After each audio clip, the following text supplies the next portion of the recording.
Bullet का जवाब ballot से दीजिए। अरे हुजूर, आप तो तकरीर करने लगे, हम तो आपसे एक रिएक्शन मांग रहे थे। आप मतलब तकरीर क्यों कर रहे हैं? हमें एक चीज बताइए, आपको पता है कि भारत में जो इकोनॉमिक सोशल इंडेक्स है उसमें जम्मू कश्मीर जो है 12वें नंबर पर है, झारखंड 28वें नंबर पर है। ये स्थिति है, झारखंड की स्थिति कहीं ज्यादा बदतर है जहां आपकी सबसे ज्यादा सरकार रही है। देखिए, सिर्फ शहरों में कुछ जगह है, जितनी गुर्बत वहाँ है वो मैंने खुद अपने आंखों से देखा है जाकर, कितनी गुर्बत है। बहुत सी जगह बिजली नहीं है, पानी नहीं है और नहीं है। चलिए, आप कह रहे हो तो झारखंड के भी बहुत सारे इलाकों में बिजली और पानी बहुत खराब स्थिति है झारखंड में। पलामू और संथाल परगना दोनों जगहों पर स्थिति बद से बदतर है। लेकिन एक चीज बताते जाइएगा, नेशनल कॉन्फ्रेंस को उतना बड़ा घाटा नहीं, झारखंड मुक्ति मोर्चा को उतना बड़ा घाटा नहीं, क्यों? इसकी वजह क्या है?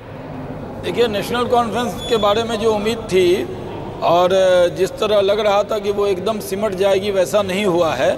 नेशनल कॉन्फ्रेंस ने भी घाटी में उम्मीद से ज़्यादा परफॉर्म किया है, ये बात सही है। और हम ये मानते हैं कि झारखंड मुक्ति मोर्चा भी अकेले चुनाव लड़ रही थी। कांग्रेस ने तो चुनाव लड़ने से पहले ही हथियार डाल दिया था झारखंड के अंदर। चलिए, ये एक स्थिति है जिसमें झारखंड में झारखंड मुक्ति मोर्चा 21 सीटों पर आगे चल रही है और 38 सीटों पर बीजेपी आगे चल रही है। यानी बहुमत से अभी भी 3 पीछे है आंकड़ों के लिहाज से, और 2 सीट के आने रुझान बाकी हैं। 39 सीट हो गई है, यानी 3 सीट चाहिए अभी। ये एक स्थिति बतला रही है कि कहीं ना कहीं जो सत्ता में थे, रामकृपाल जी, अब आपसे हम इस बात का जानना चाहेंगे, जेएमएम और नेशनल कॉन्फ्रेंस दोनों को उतना बड़ा घाटा क्यों नहीं, जिसको लेके बार बार इस बात का जिक्र हो रहा था और प्राइम मिनिस्टर मोदी ने हर रैली में दोनों को खुले तौर पर खारिज कर दिया था? नहीं, देखिए, रैली में प्रसून जी उस समय बात हो रही थी कि नेशनल कॉन्फ्रेंस, माना यह जा रहा था कि जम्मू में बीजेपी स्वीप करेगी, मतलब काफ़ी अच्छा आएगा, और जो आया भी है सारी सीटें उसकी जम्मू से हैं, और मार्जिन जो होगा हार जीत का जम्मू में ज़्यादा होगा। लेकिन वैली में नेशनल कॉन्फ्रेंस टफ फाइट। हम जरा सा रोक रहे हैं, प्राइम मिनिस्टर मोदी पहुंच गए हैं संसदीय दल की बैठक में और खबर आ रही है कि मिठाइयां वहां बट रही हैं। रीमा, क्या जानकारी? और रीमा, हमारी आवाज आ रही है आपके तक?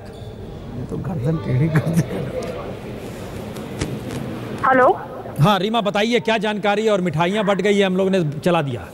बिल्कुल, मिठाइयाँ शुरू हो गई है बटनी, और जब बैठक चल रही थी उसके बीच में ही लड्डुओं के पैकेट्स यहाँ पर पहुंचे हैं। सारे एमपीज यहाँ मौजूद हैं और खुद प्रधानमंत्री नरेंद्र मोदी इस वक्त संबोधित कर रहे हैं संसदीय दल की बैठक को। जाहिर है कि बीजेपी के लिए खुशी का मौका है, उत्साह में है पार्टी, और यही संदेश अब सारे सांसदों को प्रधानमंत्री की तरफ से दिया जा रहा है कि जो नतीजे इस वक्त दिखाई दे रहे हैं, इसी तरह से पार्टी का उत्साह बरकरार रहे और आने वाले जो चुनाव है उसमें भी पार्टी इसी तरह काम करे।